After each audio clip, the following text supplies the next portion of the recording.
We'll just wait for 11 o'clock on the dot and then we'll start.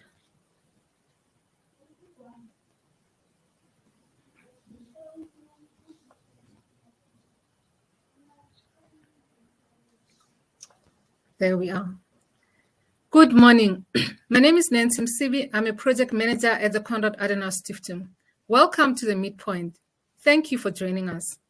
The Midpoint is a webinar series through which we aim to bring interesting political perspectives to the South African public and worldwide. The Midpoint series is unique in that it does not end with an online discussion, but it is always accompanied by a peer-reviewed book or an article on the respective webinar topic.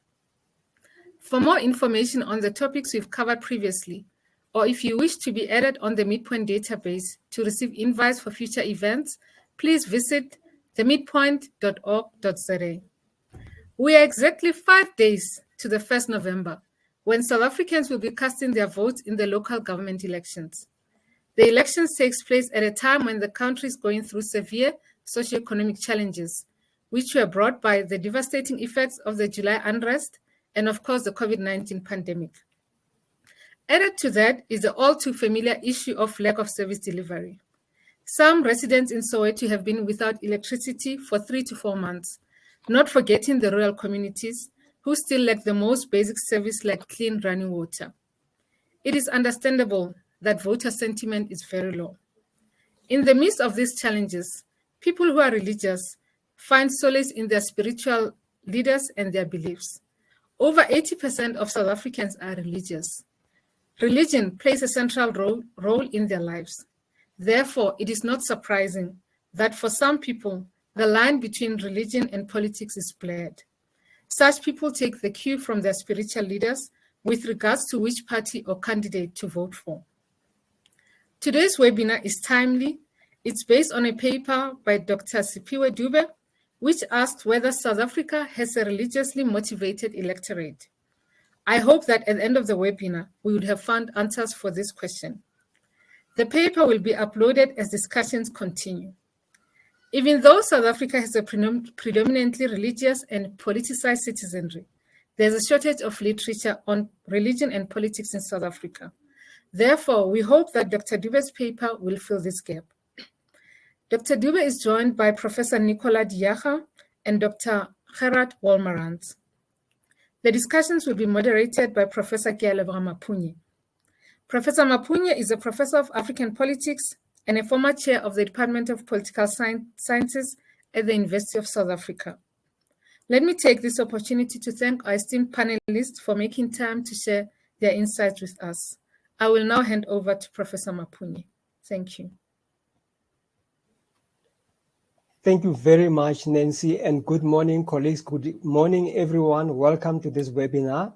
It is very timely because it happens virtually on the eve of yet another historic local government election in South Africa. It is also happening at a time when I've just myself returned from a grueling election observer mission in a tiny island in West Africa. So we will be talking elections, but the issue, as Nancy has pointed out, is the extent to which religion plays an important role in society and in elections in particular. Do you think there's any relevance of religion in elections? In fact, do you think there's any reason to talk about an election next to the word religion? These and other questions, as Nancy has mentioned, hopefully will be answered at the end of this webinar.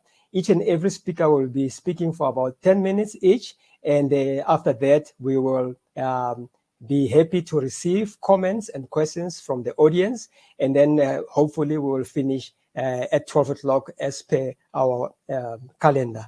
That is our program for today. And then without any further waste of time, the title of the paper has already mentioned, Local Government Elections 2021. Does South Africa have a religiously motivated electorate? And there's a question mark, which you and I have to try and help the speaker to answer. The speaker being none other than Dr. Siphiwe Dube, who is a senior lecturer and former head in the Department of Political Studies at the University of the Witwatersrand. He is an author of numerous interdisciplinary articles and chapters on a range of topics. His current 2 projects focus on African political theology and the religious new right in post-apartheid South Africa. He is a United World College, that is Atlantic College, alumnus, a former NRF, that is the National Research Foundation, DST Skills Development Postdoctoral Research Fellow, and currently a Pan-African Scientific Research Council Fellow, as well as African Fellow at IASH, Edinburgh, amongst others. And he will be able to tell us what all these acronyms and these abbreviations mean for us ordinary mortals. Without any further ado, Dr. Dube, welcome, and please begin your paper. You have 10 minutes. I thank you. Thank you, Professor Mapunye, and I hope that I am clear and audible. So without wasting time, the question is, does South Africa have a religiously motivated electorate? The answer to this paper's question is not a simple one, right? Because with almost 95% of South Africans considering themselves religious, one would expect that, with the disaggregated data that we might get in terms of election exit polls and other such data analytical tools, we would be able to kind of reveal whether people vote along religious lines. But generally speaking, in the South African context, there is a general agreement that people do not vote against along religious lines, but rather party lines are still the very kind of prominent ways through which people vote in terms of their casting system. Moreover, unless expressly speaking about religious political parties, such as your African Christian Democratic Party or Al Jamaa, or African Transformation Movement, religious groups and religious political parties in South Africa never really campaign along religious lines. However, I think in these local government elections, we've seen a little bit of change in terms of how much religious political parties in particular, but also generally speaking, religious organizations have been part and parcel of the discussion around how and why and whom to vote for in these upcoming general local government elections. So in answer to the question of then, why bother if there's no disaggregated data on voting along religious lines, and if political parties generally don't campaign along religious lines, then the question is, then why bother along this line of pursuit? So in answering this question of why bother, the paper that is being kind of discussed today presents a broad reading of elections on the continent, and it highlights specifically how the role of religion in elections across the continent has taken more and more prominence in what I would call the kind of electoral dispensation, which basically starts from the mid and early 1990s up to today, where we saw a large number of countries become so-called democratic and engage in electoral politics as part and parcel of justifying or making sure that people feel that there is a new change following the kind of colonial and in some instances then autocratic government systems. So in places like Ghana, Kenya, Uganda, scholars have done a little bit more work in terms of following up on the question of whether people vote along religious lines. And in the paper, I discuss a little bit in terms of what kind of things come out of those contexts. But for the South African context, there is no such work at the moment. And even the discussion of religion and elections is not something that's been taken up as broadly in academic scholarship. There is some work in popular media by journalistic writers for the most part, but generally speaking, academics have kind of shied away. However, I think for me, it's important then to kind of take a step back and ask the question, well, what might it mean to think about religion and elections in this contemporary context, especially given the upcoming general local government elections? So in contextualizing South Africa within this broad continental space, the aim is to highlight how the intersection of religion and politics is quite a central feature of the political on the continent. So religion and politics are really key in understanding how African politics in general function. And I think this has, at least generally speaking, has become more prominent given the rise of Pentecostalism in particular on the continent, including then the transposition of African Pentecostalism away from the continent onto especially European and North American context, where we see more and more African preachers, African ministers actually taking the Pentecostal gospel back into, if you want to call it back, or in their view, actually doing what is right in terms of re-preaching the gospel to the so-called original bringers of it. However, the point is that the intersection of religion and politics, and specifically here, religion and elections, might appear a little bit more bluntly in other African countries other than the South African context. However, I think the subtlety in the South African context doesn't mean that therefore we should understand this as an absence of religion in the way of kind of thinking about secularism as an absence of religion, but I think it points to the ways in which we have to look a bit differently or dig a little bit deeper around how then can we think or talk about or analyze or engage with this intersection of religion and elections. So one of these kind of points of interest that I deal with or engage with in the paper is what I call the kind of greater entrance of religious political parties into the party system of the country. And this group of religious political parties includes your usual suspects which have been there from the beginning, such as your African Christian Democratic Party, your United Christian Democratic Party, and Al Jamaa, along with a less new but now much familiar African Transformation Movement on the one hand, as well as not so known parties such as God Save Africa, the Christian Political Movement, Sizwe Uma Nation, as well as a few others that do not form part of the kind of general fray as such. All this to say that there is a kind of greater proliferation of religiously motivated and religious political parties that have now become part of the political system as such.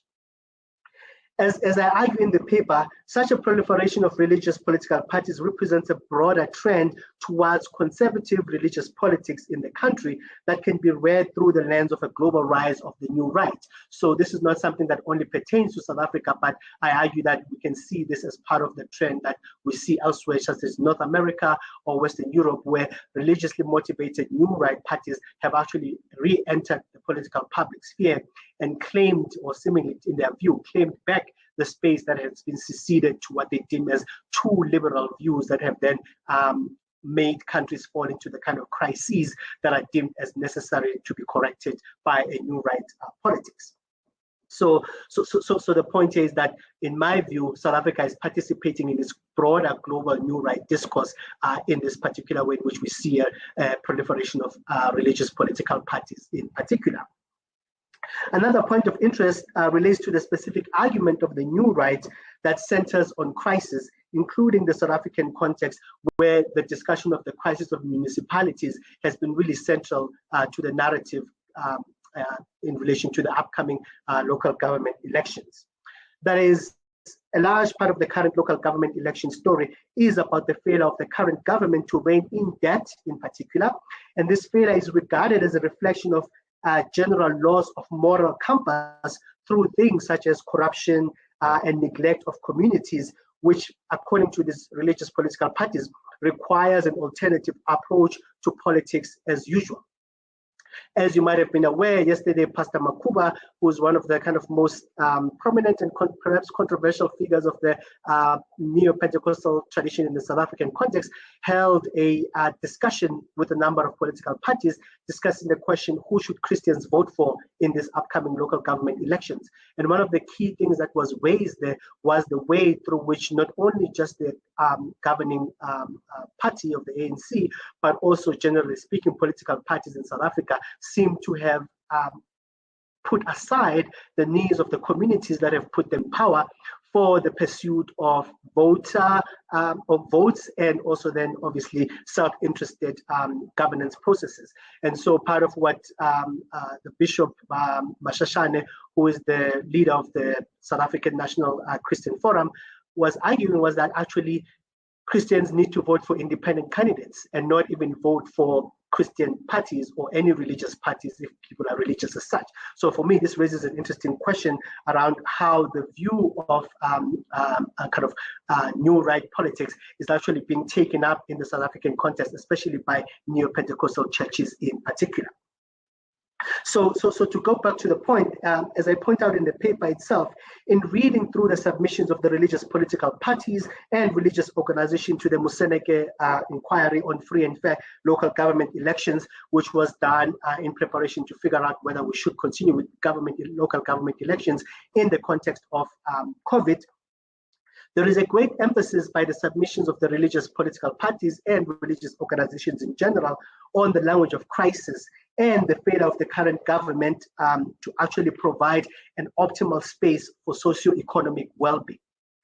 And this for them necessitated then that elections should take place, that the greater risk of having elections during COVID was a much better thing to do rather than to continue under the kind of current government system of the African National Congress in particular, and then in some municipalities, one which includes various other parties as well. So from the perspective of these organizations, it was more important to have a change in the system and that change be afforded through continuing with the elections rather than continuing with this, as part of arguing that there is a crisis and we need to address this crisis, which, as I'm indicating, speaks back to the broader argument around new right political context. With the same with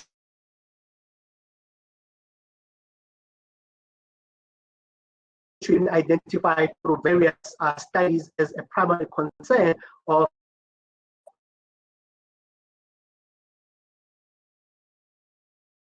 the concerns with the failure to provide the optimal space for socio-economic well-being, then you can see how religious political parties are coming into the space of electoral politics with the view to changing or providing a different alternative to politics as usual.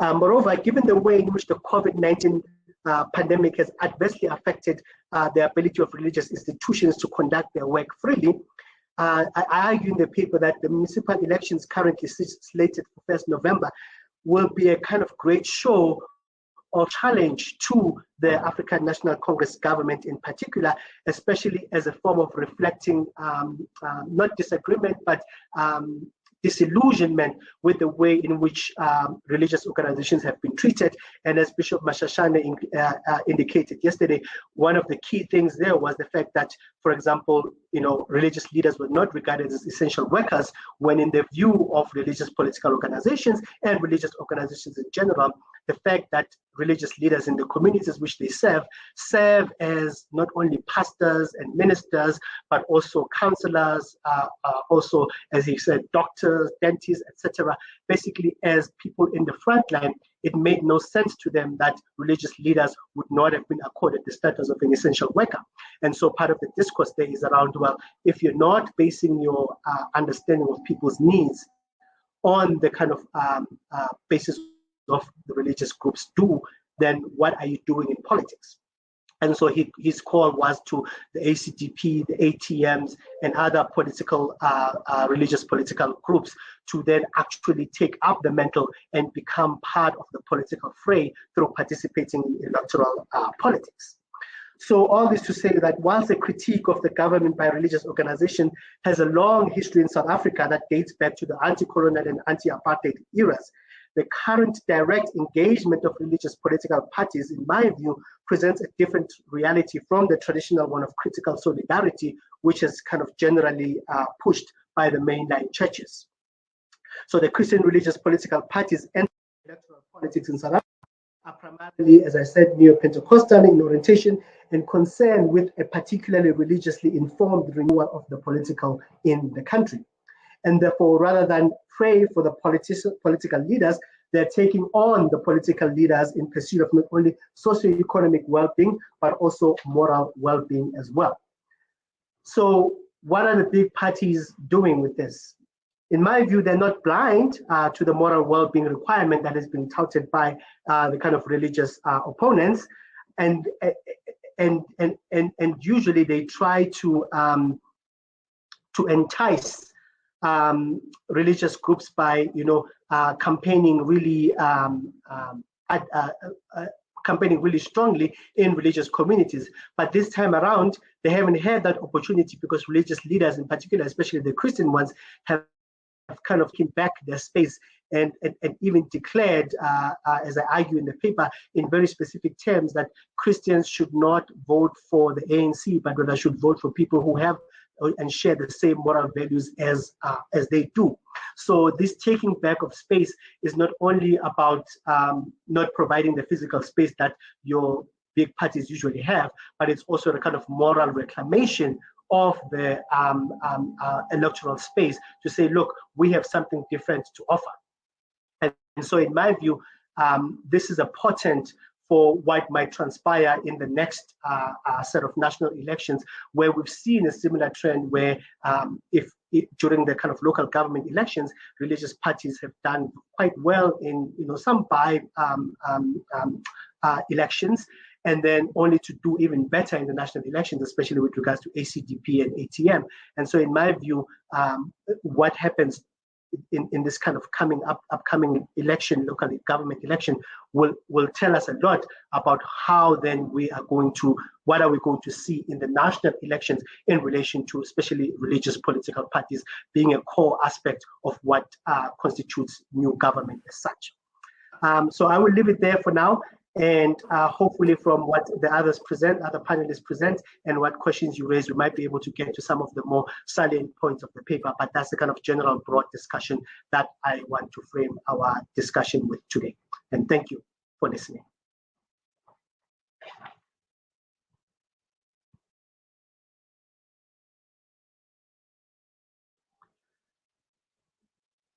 Professor Mapunye, you are muted.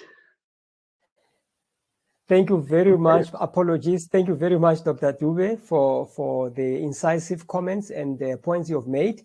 Without any further ado, I'm going to invite the next speaker, who is Professor Nicola Diacer, who has a PhD in political science from the University of Pretoria. She's an associate professor at the Department of Political Science, Stellenbosch University, and co-editor-in-chief of the journal Commonwealth and Comparative Politics.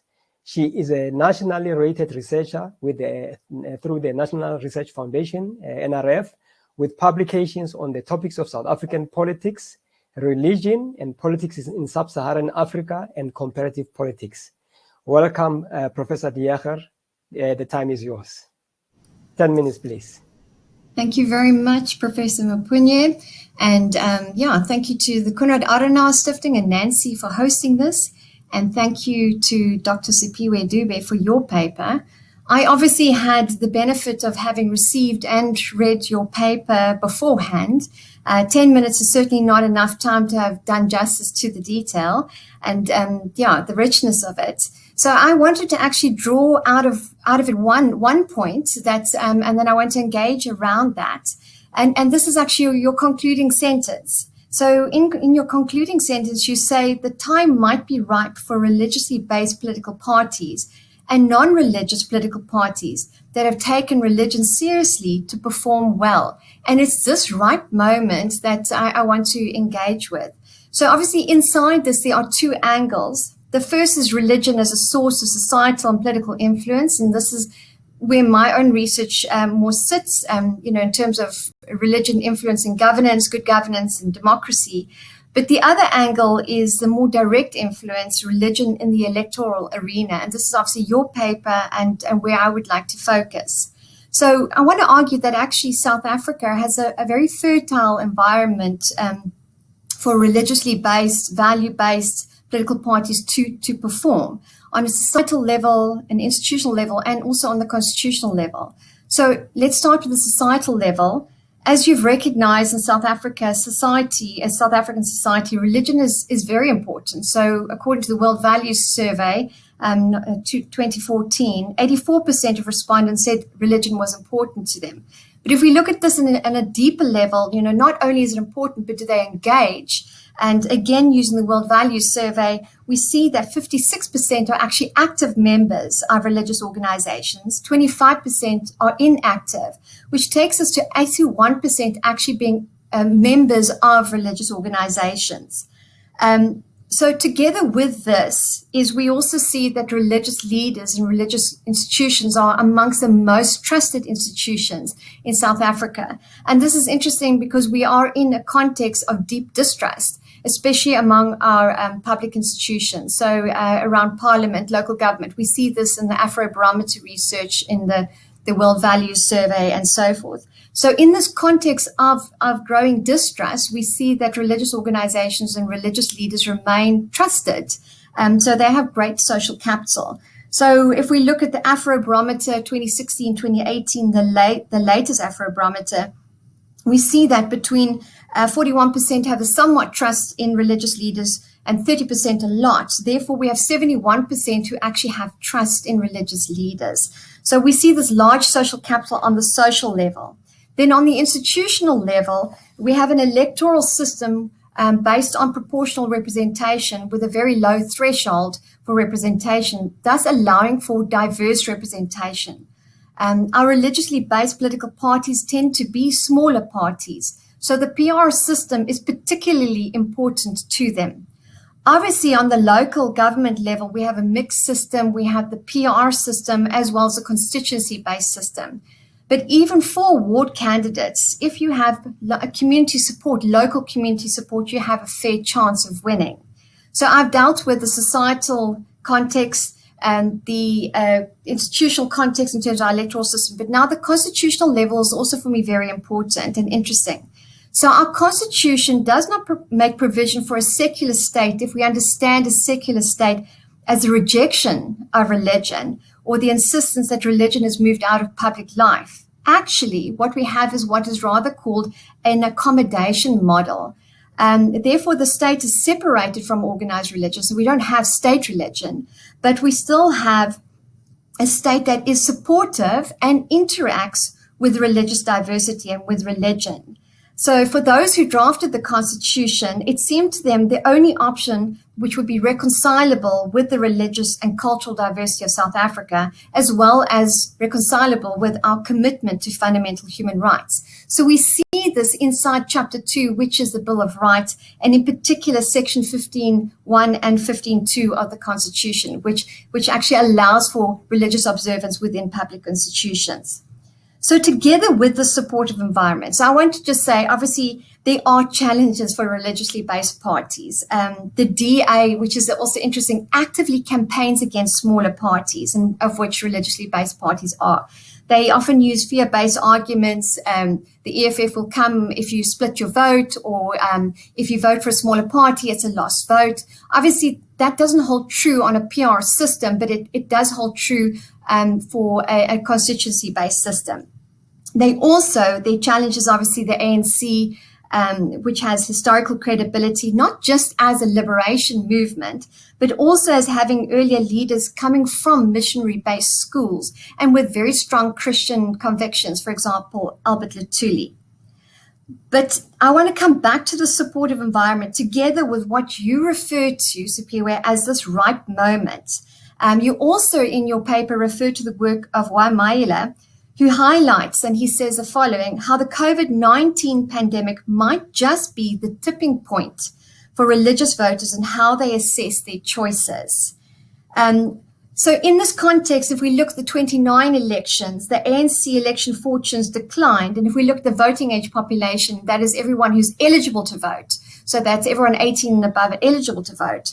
The ANC's voting share was only 28% of the voting age population, and the DA share was only 10%. This leaves 51%, obviously there's also the smaller parties, but 51% of the voting age population in South Africa are simply not voting.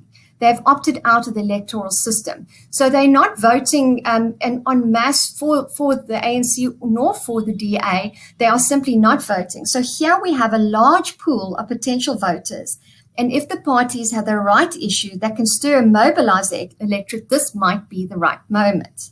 But together with this is our context of the COVID-19 and the political response, We are sitting, I think, in almost a 600-day, 3-week lockdown, together with continuous poor governance. We saw this also with the scandal around the ANC leaders allegedly to have benefit from multi-million rand government contracts for personal protective equipment. And together, the lockdown decision has wrought enormous economic, social, and mental havoc in an already fragile country. And so one wonders, together with this now, the push and the move towards mandatory vaccines in a vaccine hesitant society. I mean, I'm not sure, I couldn't find the latest, but last week we had only 27% of South Africans that were vaccinated. So nowhere near the 80%, and now I've heard it's now 50% by December of the number of vaccinations that the government was aiming for. So there's a general hesitancy, and a political party like the ACDP seems to have picked up on these concerns. It is one of the smaller parties to have actually increased their voter share in the 29 elections, and they have now hammered their colors to the mast of freedom. And the freedom in terms of the freedom to choose whether or not to have a vaccine. So it's a context of deep vaccine hesitancy, of people opting out of the electoral system. Can they draw them back in? So I wonder if this is not the right issue that will grow their support base. And this might be, as you have said, the right moment for religiously based parties that was needed. Thank you.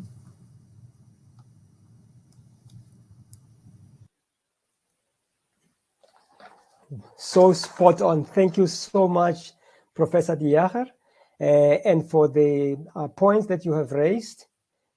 And with that, I'm just going to make sure that we keep the ball rolling and we move on to the next speaker, who is Dr. Gerald Wolmarans, who teaches political theory at the Department of Political Sciences at the University of Pretoria. His main areas of interest and research include diversity studies, the politics of identity, and the history of democratic ideas, along with a general focus on the role of and place of politics in the midst of deep difference. A recent publication in this regard is entitled The Embrace of Plurality, Openness to the Other as a Foundational Public Norm, in the African Journal of Peace and Conflict Studies. If you want it, it's a 2020 edition, number 9, volume 2.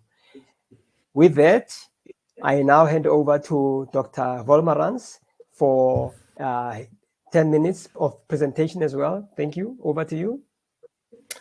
Professor Mapunya, Dr. Dube,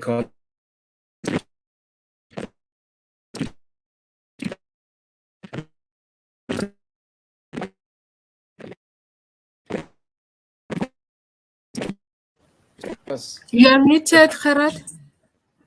Am I still muted? Yes, now we can hear you. Can you hear me? All right. Okay.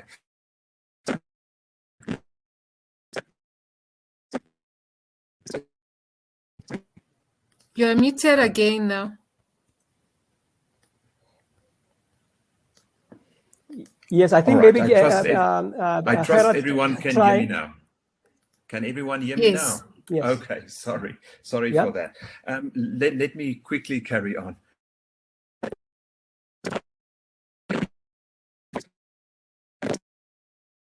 Complexity and significance. We could hear you. Yeah, now we can hear you. We lost you a bit in the beginning.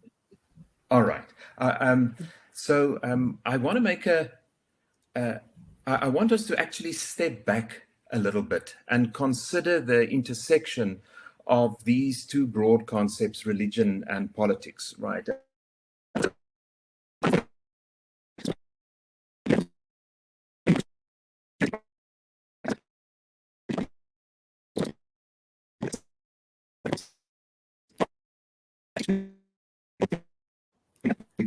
We lost you again, Gerard. You know, we hear you, then you get lost again. I think maybe just try and sit still, because something happens when you move. Yes. What I will do is I will turn off my video. Yes, please. Yes, thanks. maybe that would be better. Thank you so much. I'm going to try and do that.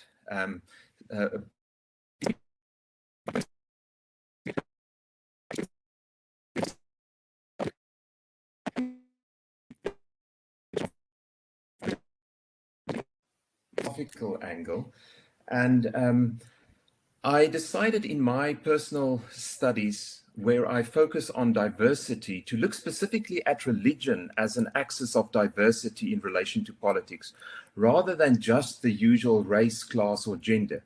Now, for one thing, this topic of religion and politics does not receive a lot of academic attention in South Africa, as my colleagues have already mentioned, simply because of the importance of the analysis of race, class, and gender as an axis of diversity. But it is also a very fascinating field of study because of the complexity thereof. And this complexity challenges a lot of our academic methodological tools, which draws mostly from modernist and postmodernist lineages. Right? Now, throughout history, there has often been a mix between politics and Christianity. But the point I want to make is, in reality, Christianity and politics are strange bedfellows, even more so in the present age. Now, one of the reasons for this is that Christianity never prioritized ruling and government in its core message. It sees governing a society as necessary and important, but not as ultimate or a priority focus. Right at the start of Christianity, Jesus himself made a clear separation, for example, between the church and the state, right? Render unto Caesar what is Caesar and unto God what is God's, right? Now, the reason for this is that politics and Christianity operate from fundamentally differing theories of change, with politics focused on uniformly applicable institutional control through laws, regulations, coercion, all aimed at constraining people to act in a manner that would create an ordered, prosperous, and peaceful society. We can call this an outside-in, where an external coercive or persuasive force is applied to try and conform people's behavior. Christianity, on the other hand, is ultimately based on an inside-out approach, where it is argued that faith in the gospel changes the motivations of the soul of the individual follower. This will then lead to a change in behavior of the individual, and as more and more individuals are thus transformed, it may eventually transform even a society, which will include its government and ruling mechanisms as a derivative thereof. Thus, the political project and the Christian project may both aim at the good of society, but through inverse means. From the side of modern politics, there is also a discomfort with religion, with its focus on the numinous and the metaphysical. Charles Taylor argues that modern politics, as it functions globally today, operates within what he calls an immanent frame. This refers to the notion that everything in the world is part of a natural order, understandable without reference to anything outside itself, such as the spiritual or the transcendental, and that it refers to all of reality as simply a matter of causal relationship. Now, this framing applies to most of our academic disciplines.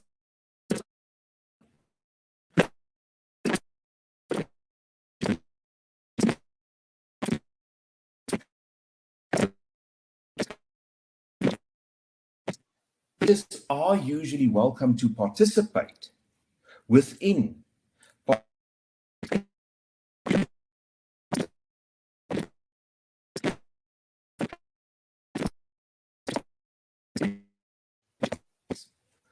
politics of today is simply understood as the product of human desire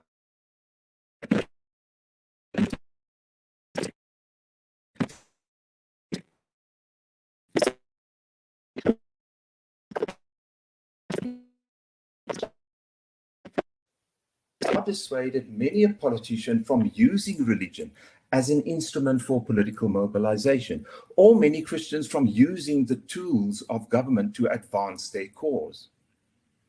The overt and coercive power and means enshrined in political and government institutions are always a temptation to use. It is truly a global phenomenon that more and more politicians are mobilizing religion for their political aims. But the point remains, politics and religions is not always a natural fit. Now, the reality, however, is that religion is prominent in our societies today, as was already mentioned by my colleagues. Notably, in Africa, right? It is even argued that a spiritual awareness stands close to the core of the identity of being African by Lamin Sané. The secularization thesis of the 60s and 70s, which argued that religion will gradually decline in the contemporary world, simply did not materialize. Our societies are made up of diversities of epistemologies, ontologies, and anthropologies. And if there is one thing that the decoloniality debate has taught us, it is that we cannot just accept the automatic sovereignty of, say, one epistemology over the other. This implies that the easy default of politics within a secular frame based largely on theories of right and legitimacy emanating out of the Enlightenment also need constant reappraisal. A fresh examination of the nature and implication of the coexistence of politics and religion is currently taking place in the field of political theory. Sometimes it travels under the heading of the study of multiple secularism, or simply secularisms, plural. Multiple theories that try to investigate the coexistence of politics and religion within a polity. And Professor Diacer actually referred to some of the ideas that emanate out of this. But it needs more attention. And it is here where African scholars, with our finely attuned appreciation of the political and the metaphysical, I believe, can make a big contribution. Whenever we thus study the intersection of religion and politics, we have to be aware of the deep complexity of the fields we are wading into. And we have to be open to the diversity of views we will confront, while also being careful not to be too enslaved by the presuppositions of our own disciplines we might even ourselves have long forgotten. I believe this paper by Dr. Dube is a real wonderful contribution to this field, and I have great appreciation for him writing it, and I truly trust that many will engage with the topics discussed in it. Thank you very much. Thank you very much, Dr. Valmarans, and apologies to you.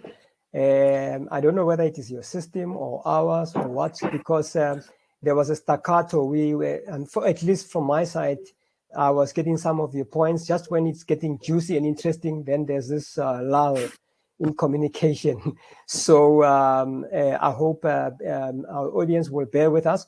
But yeah, then colleagues, those are the presentations that have just been made.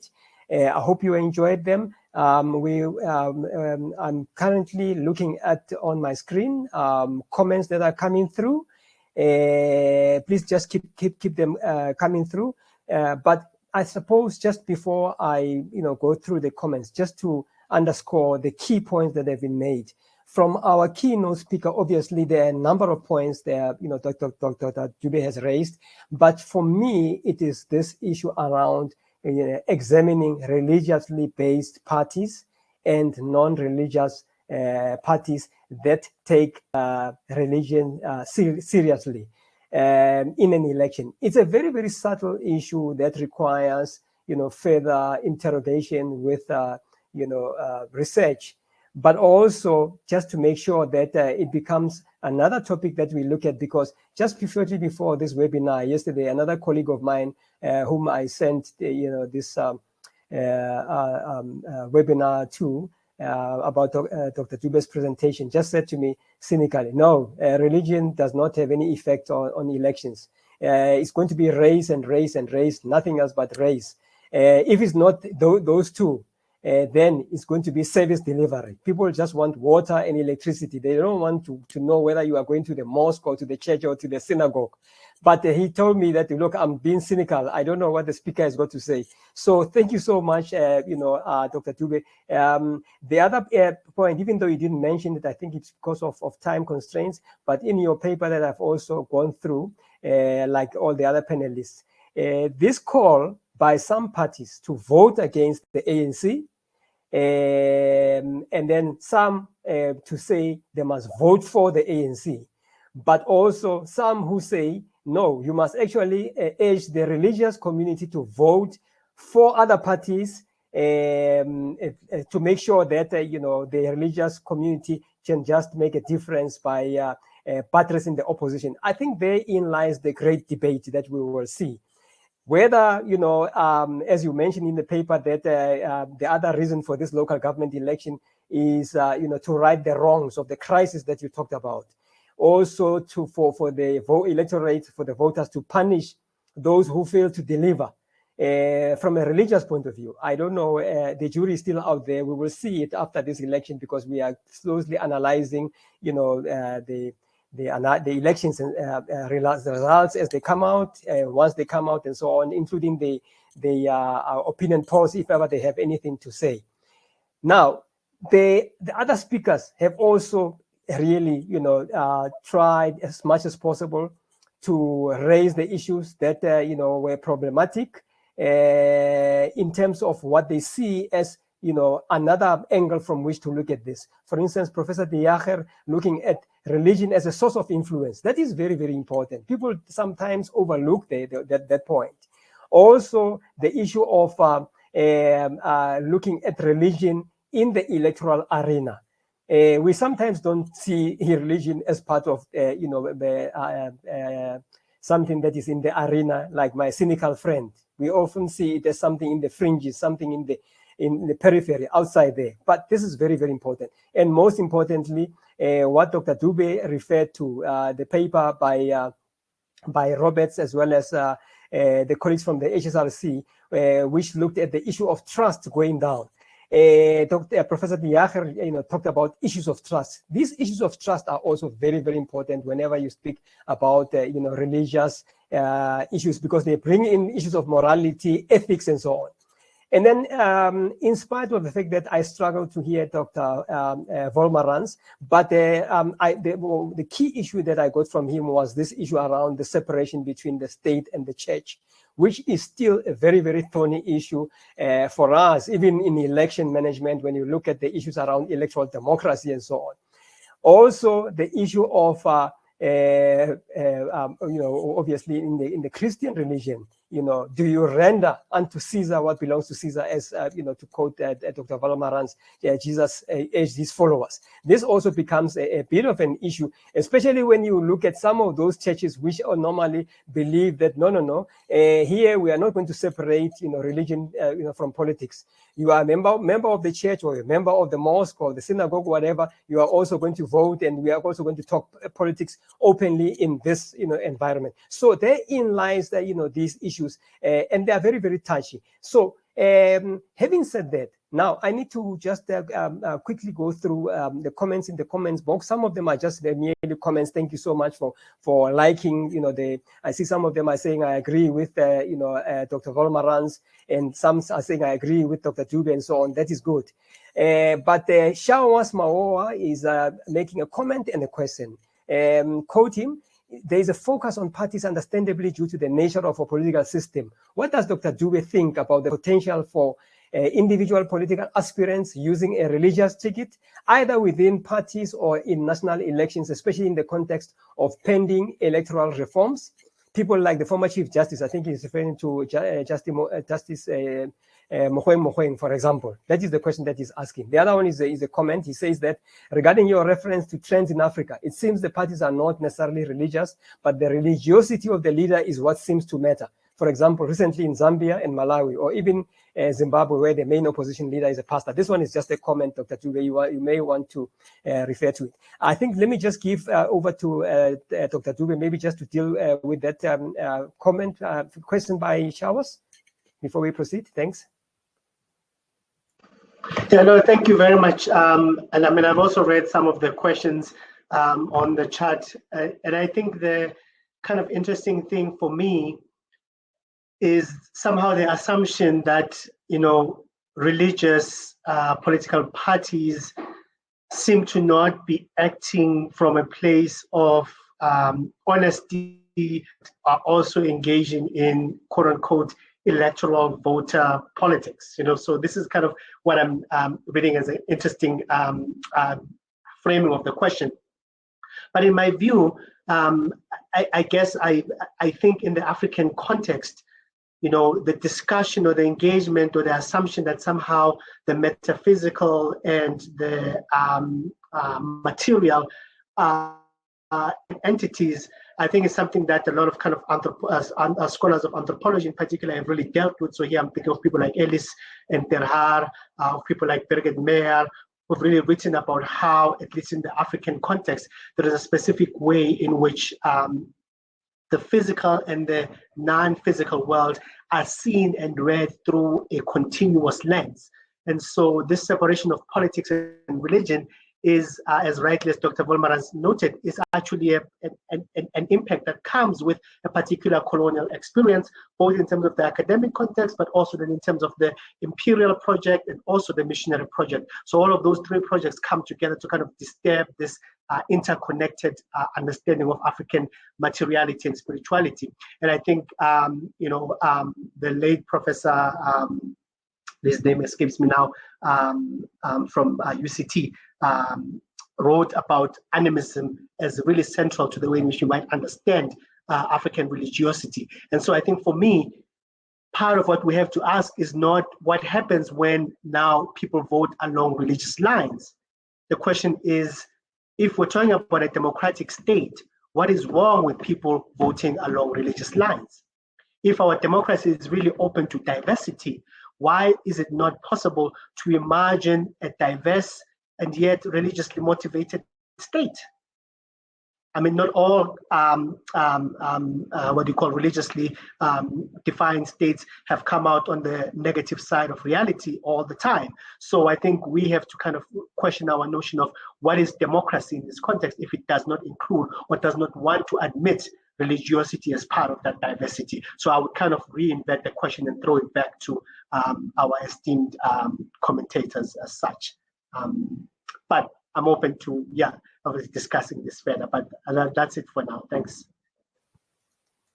Thank you, Dr. Dube. And then the next question from Lefe Pirignani says that while religion is a factor in plural societies, wouldn't it be divisive for it to be a dominant factor in elections? I think this is what you have just touched on, Dr. Dube, but maybe just to give you a rest, let me ask the other panelists. Professor Diacer, do you want to have any comments on this? And then, of course, I'll ask Dr. Volmarans if he also wants to have a take at it. Thanks. Thank you, Chair. Yes, I do. And Dr. Dube, actually, he did address it very nicely. I think it speaks to state-society relations, and in a diverse and pluralistic society, at its core, there's always potential for conflict. And it's how do we deal with that conflict? So in an authoritarian society, in a system, you just control it. So you completely exclude and you use coercive methods. But in a democratic society, we actually allow for that diversity and we have to manage it within a process. And one of the processes we do is through representation. So it actually leads to, and this is the whole point of the proportional representation system, and the PR system, was to rather allow for interests to come inside the system than for them to be excluded. So it was with intent that we actually took on a proportional representation system to allow for interest. And as Dr. Dube said, religious interests are also interests inside a diverse society. Why should they not be represented inside the electoral system and then by the parties and within parliament? Yeah. Well, Thank I you can. So much. Over to you, Dr. Volmarans. Yes. Well, I want to maybe respond to questions by throwing in the. Right. I think it is always important that when we talk about religion, right, and religious identity, of a number of right. And questions is how central to your identity. For some people, identify as religious, a core expression of who they are, right? It may be their professional status or their work or their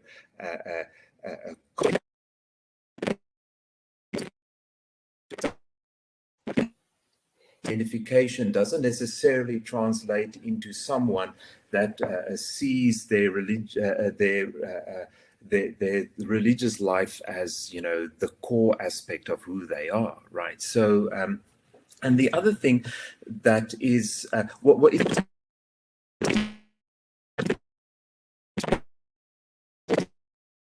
or apologies, Dr. Valmarans.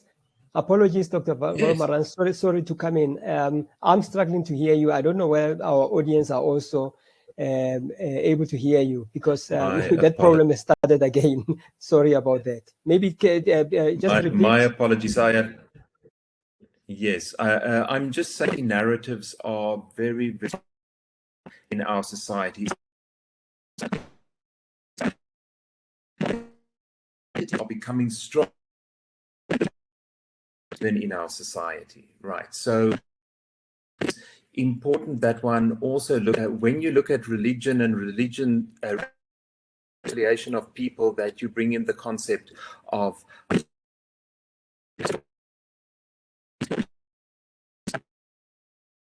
identity, your very sense of self and your sense of worth, what we mean by identity, right? So I think that is a fascinating angle to also introduce. I trust you heard that. Thank you so much. There's been a staccato on my side. I hit some points and I didn't, others. But maybe let me bring in Professor Diacer again, because there's a question from Craig Barley. Do you think the decline of voter participation in South Africa is an opportunity or the reflection of a need for the church to offer political or civic education?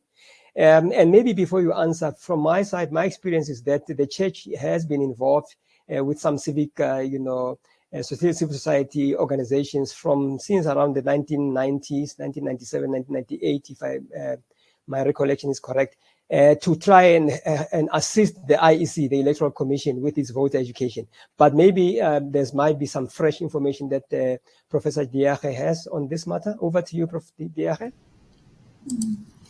Hi, Craig, and thanks for the question. I do think so, and actually the research shows that religious-based organizations do play a very important role with civil society.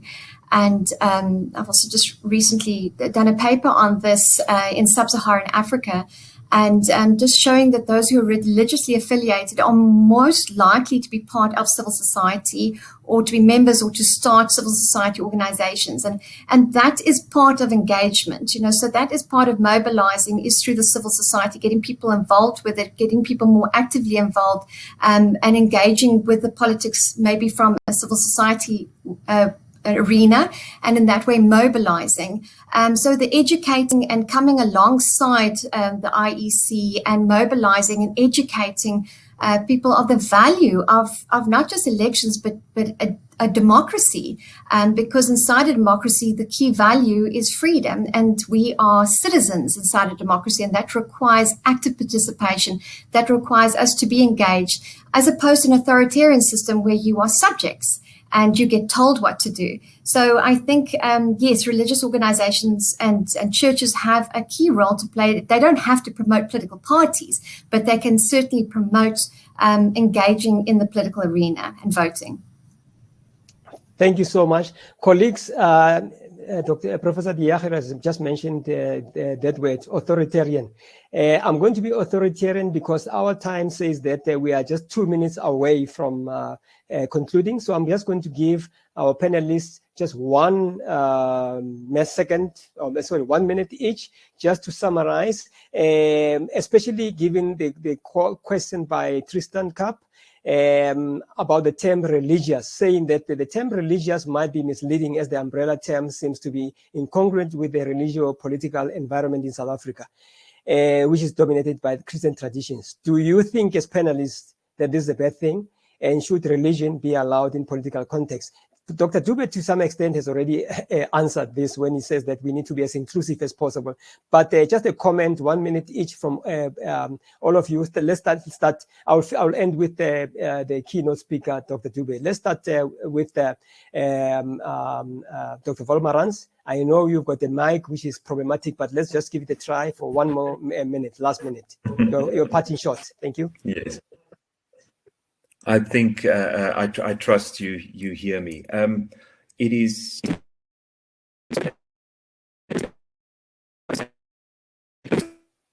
marginalized or sovereignly excluded by others, and therefore I believe that the voice of religion in society, which plays such a central role in society, and therefore I believe it cannot be excluded from the public space. The exact modes of engagement might differ, but it can play a central role in our public spaces.